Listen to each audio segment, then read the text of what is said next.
Meninas, eu vou falar então hoje sobre como a UPF avalia o nosso texto para que a gente consiga adequar da melhor forma possível as nossas produções quando fazemos lá no vestibular para conseguir tirar uma nota que nos auxilie, né, na aprovação. Lembrando que essa grade da UPF ela é bastante rígida, é difícil de tirar uma nota alta lá, e quando a gente consegue adequar o nosso texto a esses critérios aqui, nós estamos bem preparados para todos os outros vestibulares das universidades particulares. Tá? Então, é bem legal a gente ir se preparando, estudando por essa grade, que vai ajudar bastante em todos os sentidos. Vocês conseguem enxergar essa folha que está aqui na frente? Redação vestibular Universidade de Passo Fundo?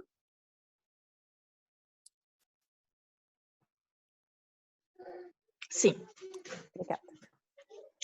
Então, eu vou comentar essas orientações que aparecem no manual do candidato e depois os critérios de avaliação. Então, primeira orientação, abordagem do tema. O candidato tem de evidenciar compreensão adequada do tema proposto, atendendo assim às orientações presentes na prova de redação. O que quer dizer isso? Quando eles montam a prova da redação, quando eles fazem a proposta, essa proposta ela vem com textos de base e no final dela vem uma frase, um período com orientações sobre como é para abordar aquele assunto. Então tem um tema que é mais amplo e dentro daquele tema vem uma frase que diz o que você deve abordar. Se são causas, se são consequências, se são apenas consequências, se são apenas causas. Então, se é para comentar algum fragmento do texto de base, as propostas elas são bem específicas nessa orientação. E quando você não segue essas orientações, a tendência da nota de argumentação, que é a nota com peso maior na prova, é de cair muito. E o texto acaba tirando assim entre 5 e 6 no máximo, quando você não segue as orientações da proposta. Vamos ver um exemplo aqui, para ficar um pouco mais concreto isso que eu estou falando. Olha aqui, isso é uma proposta da UPF. Com base em suas leituras sobre o tema movimento migratório, escreva um texto dissertativo argumentativo explorando as consequências sociais, culturais, econômicas e religiosas que podem surgir a partir das novas configurações migratórias. Então veja que aqui não é para ficar se detendo nas causas, mas para se deter mais nas consequências. E geralmente eles trazem um número de tópicos que fica bem legal para você abordar nos 2 parágrafos de desenvolvimento. Por exemplo, eu poderia fazer o D1 com as consequências sociais e culturais e o D2 com as econômicas e as religiosas. Deixa eu só, acho que tinha uma pessoa para aceitar aqui, acho que eu não aceitei, a pessoa desistiu. Ai, desculpa, pessoa. Outra coisa, gurias, tá aparecendo gravação para vocês aí? O REC de gravação? Sim, tá gravando. Obrigada. Então, essa primeira orientação é sobre isso, da gente seguir essa orientação da proposta. Esses itens da proposta. Definição do ponto de vista. Considerando-se que o texto a ser produzido deve ser dissertativo argumentativo, é necessário que o candidato posicione-se a respeito da temática apresentada, defendendo por meio de argumentos o seu ponto de vista. Bom, aqui usar os argumentos para defender o ponto de vista é fazer aqueles argumentos completos que a Pro já explicou para vocês, que é para colocar a informação, mais a fonte, se possível, mais um intertexto, alguma coisa que dê uma sustentação para esse argumento, para essa informação, e colocar um adjetivo ou um advérbio que ajuda na criação desse posicionamento. E você vai escolher uns 4 argumentos, mais ou menos, para desenvolver ao longo dessa redação. 2 argumentos para o D1, 2 argumentos para o D2. Sempre aliando, sempre relacionando com o tema da redação, para que você não fuja do assunto. Agora apareceu aqui. Oi, Ana. Seja bem-vinda. Certo? Agora, a contextualização do assunto. Analisar um determinado tema demanda que se faça uma reflexão acerca da realidade, bem como que se faça referências a fontes de informação diversificadas, citações, paráfrases ou alusões. Então, Onde que vai acontecer as contextualizações do assunto? Na introdução é um momento bem importante de contextualizar o tema, e ao longo dos parágrafos de desenvolvimento associados aos argumentos, aos posicionamentos, você também traz informações. E cuidar para que você escolha cada um dos argumentos com uma fonte diferente. Por exemplo, o argumento 1 ele pode ser de base estatística, ser um dado retirado do IBGE. O argumento 2 ele pode ser uma referência histórica sobre o assunto. O argumento 3 pode ser um exemplo factual retirado de algum jornal ou revista sobre o assunto. E o argumento 4 pode ser um exemplo literário, um exemplo em que a literatura abordou aquela temática. Então, tenta variar bastante, assim. Na introdução, se usou um filme, não usar filme também nos argumentos para contextualizar. Tentar variar, que na introdução seja uma referência, uma fonte, e que os 4 argumentos que apareçam dentro do D1 e do D2 também sejam de fontes diversificadas. Estruturação. A estruturação são aqueles itens que eu passei nas 4 primeiras aulas. É você seguir aquela estrutura da introdução, com a contextualização, a apresentação do tema e a tese, o parágrafo padrão com tópico frasal, argumento 1, argumento 2 e a conclusão. Então, assim você vai criando essa estrutura física do texto que vai ajudando na apresentação das ideias e na coerência dessa redação. Então, o texto tem uma estrutura interna e uma estrutura externa que confere a ele progressão e unidade. O que é a progressão e a unidade? O que eles esperam encontrar dentro dessa estrutura? Unidade quer dizer que a cada novo período que você começar nessa redação, toda vez que você colocar um ponto, iniciar um novo período, você precisa retomar o tema central dessa redação.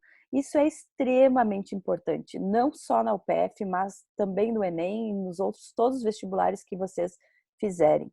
Tá? Eu vou repetir, isso é fundamental.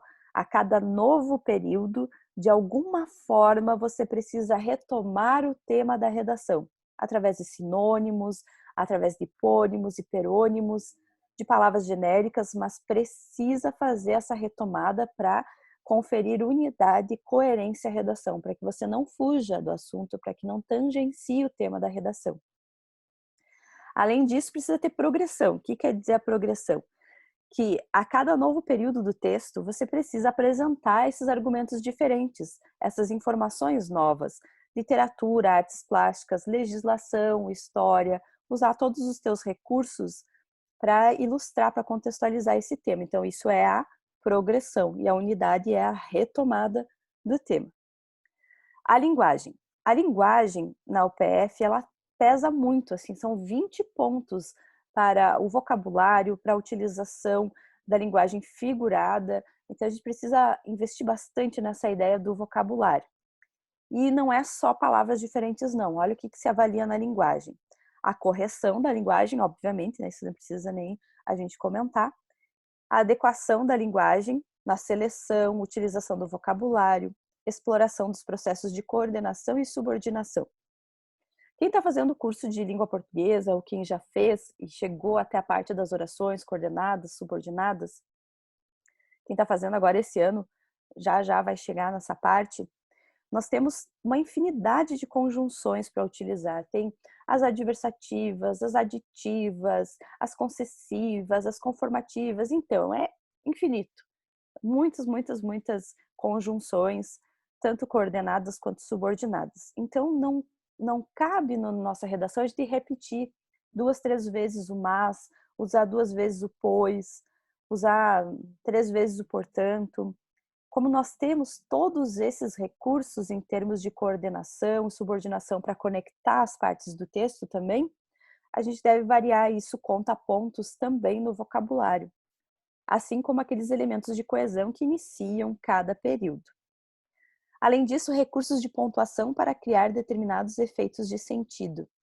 É você usar os elementos de pontuação para criar um significado, como, por exemplo, usar as aspas para indicar uma ironia, usar 2 travessões para destacar uma informação, ou usar os 2 pontos antes de uma enumeração ou antes de um aposto para indicar também uma explicação. Então, essas são algumas formas de você expressar através dos elementos de pontuação. Então, quais são os critérios que a UPF utiliza e que todas as outras universidades utilizam também, às vezes com um peso um pouco diferente, com uma forma de avaliação um pouco diferente, mas os critérios são os mesmos, tanto do Enem, quanto da UPF, quanto de outros vestibulares. Então, 26% dessa prova é a respeito da correção de linguagem. Então, se observa a ortografia, a escrita correta das palavras. Uma dica, então, é que toda vez que você for escrever um vocábulo e surgir uma leve dúvida se é com SC, se é com 2S, se é com cedilha, enfim. Se você tiver alguma dúvida, não escreve aquela palavra, porque vai te descontar um ponto desses 26. Substitui por alguma que você tenha absoluta certeza de como escreve. Pontuação. Hoje eu acabei de gravar uma aula para a turma de língua portuguesa sobre a utilização da vírgula dentro do período simples. Esse é um conhecimento muito, muito, muito importante para a redação também, não só para as questões objetivas do vestibular, porque se perde muito ponto com isso. Nós precisamos saber as regras de pontuação, que não se separa sujeito e predicado com vírgula, que você não separa os complementos verbais, os complementos nominais dos nomes e dos verbos, que você separa elementos coordenados entre si, aonde que fica a vírgula em relação à conjunção. Então, são várias regrinhas aí que quem não lembra precisa dar uma revisada. Tanto a utilização da vírgula dentro do período simples, quanto a utilização da vírgula no período composto, porque isso com certeza vai tirando pontos, porque é um conhecimento que poucas pessoas dominam. A morfossintaxe, ela tem a ver com as regras de regência, com as regras de concordância nominal e verbal, com o emprego correto das classes de palavras, das funções sintáticas. Distância entre as palavras. A gente não pode deixar as palavras muito espaçadas nem muito juntinhas. E o espaço do início dos parágrafos, aquele aproximadamente 1 centímetro que a gente deixa no início para demarcar o início do parágrafo. Então, tudo isso é observado aqui nesses 26 pontos. Como que eles descontam e como que eles somam essa nota? Então, é 1 ponto para cada erro de linguagem, 10 pontos se a letra for quase ilegível, 4 pontos se houver excesso de margens em ambos os lados, 2 pontos para espaçamento exagerado entre as letras e 2 pontos caso não haja espaçamento que marca o início dos parágrafos. Como eu falei das vírgulas, tem que cuidar bastante isso, porque quando se soma 17 pontos negativos, o candidato ele vai ter apenas 1 ponto positivo desses 26. Tá? Então, o software que eles utilizam para avaliação já vai fazendo esses descontos automaticamente. Daí, quando chega nos 17, acaba a tua pontuação de língua portuguesa. Né? Bem importante cuidar, então, todos os desvios, fugir deles. Aqui tem os critérios de anulação, nem vou ler porque vocês jamais vão cometê-los. Estrutura externa é aquilo que o avaliador enxerga quando ele olha o texto, quando ele tem uma primeira visão do texto sem nem ter lido. O que ele vai observar? Se tem a presença do título, se o texto está dividido em 4 parágrafos, se o primeiro e o último parágrafo são menores e os parágrafos de desenvolvimento são maiores. Então, é isso que é observado. Sendo o título ausente 0, título presente 2. Parágrafos parcialmente distribuídos, que é qualquer coisa diferente de introdução e conclusão menores e desenvolvimento 2 maiores, vai tirar 1. Se for dentro dessa estrutura que nós já estudamos, vai tirar 2. Estrutura interna, então, que é a forma como as ideias se relacionam, como são apresentadas, os tipos de argumentos que são utilizados. É dividida em 3 critérios essa estrutura interna. O primeiro critério é a abordagem temática. Lembra que eu falei que tinha que seguir aquela orientação que a prova dá? Então, é justamente aí que você vai ser avaliado. Então, é importante fazer um mapa conceitual também rapidinho para que você escolha os argumentos de acordo com aquela proposta. Então, mede a adequação ao tema. Né? Então, aqui eles vão ver se teve aquela unidade, aquela retomada do tema também. E se o texto é dissertativo argumentativo, isto é, se os argumentos estão relacionados ao tema da dissertação, se os argumentos não são expositivos apenas, mas eles são, de fato, argumentos. Por isso aqui bem importantes os adjetivos, os advérbios. e se tem a retomada do tema lá na conclusão, né, se tem toda a estrutura correta. Geralmente os alunos tiram entre 9 e 12 aqui, o regular e o bom. E conforme a gente vai avançando no nosso estudo de redação, nós vamos aqui para o muito bom ou para o excelente. Tratamento argumentativo. Vale 30 pontos. Em média aqui a coerência, a coesão e a qualidade dos argumentos, o que você apresenta em termos de argumentação. Para tirar uma nota alta aqui, um dos cuidados que a gente deve ter, deixa eu só aceitar mais uma pessoa aqui.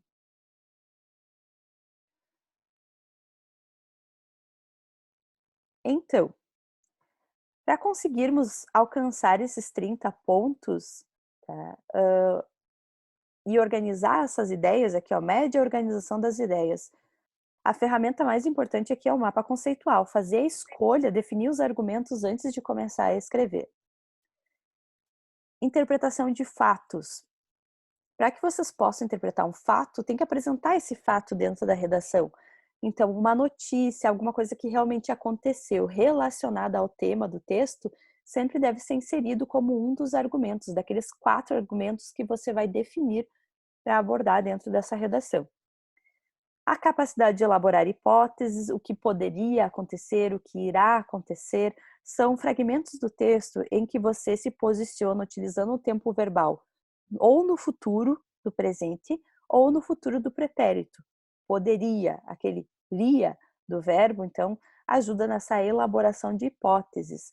E a utilização das conjunções, as conjunções condicionais, o se e o caso, também ajudam a criar essa ideia de hipóteses.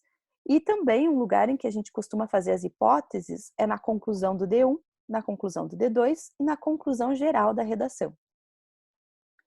Esse estabelecimento de recortes e delimitações, você não precisa se preocupar muito sobre isso, porque é só você seguir a orientação que vem na prova, seguir os itens que a prova pede para você abordar. E aí vai estar ok essa parte da delimitação do tema. A presença dos múltiplos saberes é igual às áreas do conhecimento do Enem.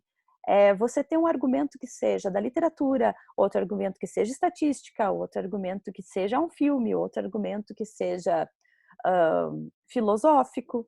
Então, essas diferentes áreas do conhecimento. Por isso, eu sugiro que vocês escolham sempre 4 tópicos diferentes, de diferentes áreas do conhecimento, para contextualizar essa redação, para aumentar essa nota do tratamento argumentativo. A acolhida de outros textos é a intertextualidade. Então, essa redação, no mínimo, vai ter 2 paráfrases, 2 intertextos, e de preferência que um deles, no mínimo, seja literário, que você utilize a literatura como embasamento para refletir sobre esse tema. Aqui, a maioria dos alunos que fazem o vestibular para medicina também, eles vão tirar entre regular e bom.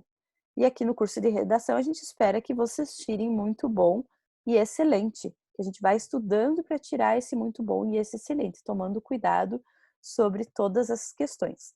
Aqui também é avaliado o grau de coesão, por isso que é extremamente importante você estudar as conjunções, os pronomes relativos.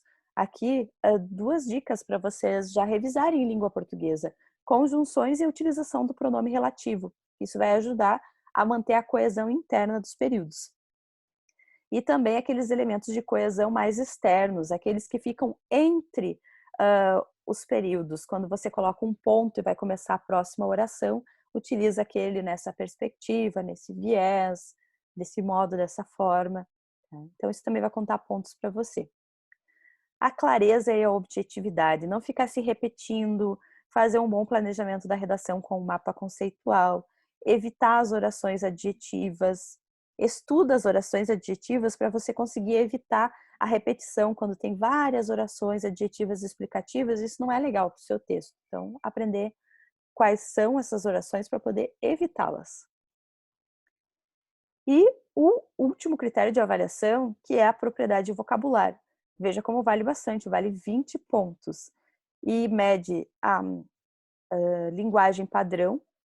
Você não vai usar gírias, a não ser que isso seja muito fundamental para a criação do sentido do texto. Não vai usar oralidade. Mas isso é É o óbvio, né? E a variedade e riqueza quanto usa os recursos estilísticos.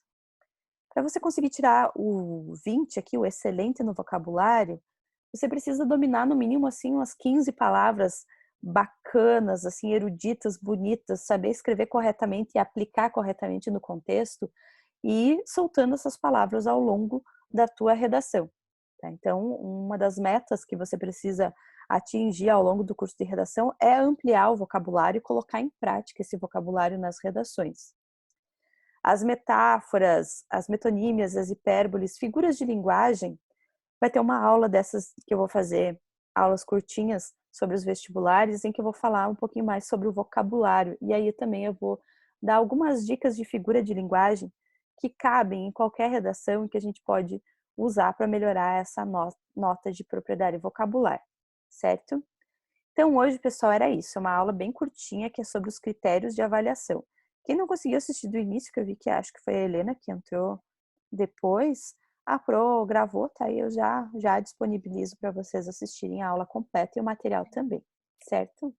Muito obrigada. Na semana que vem eu faço outra aula dessas aqui sobre a UPF e os outros vestibulares. Boa noite. Boa noite.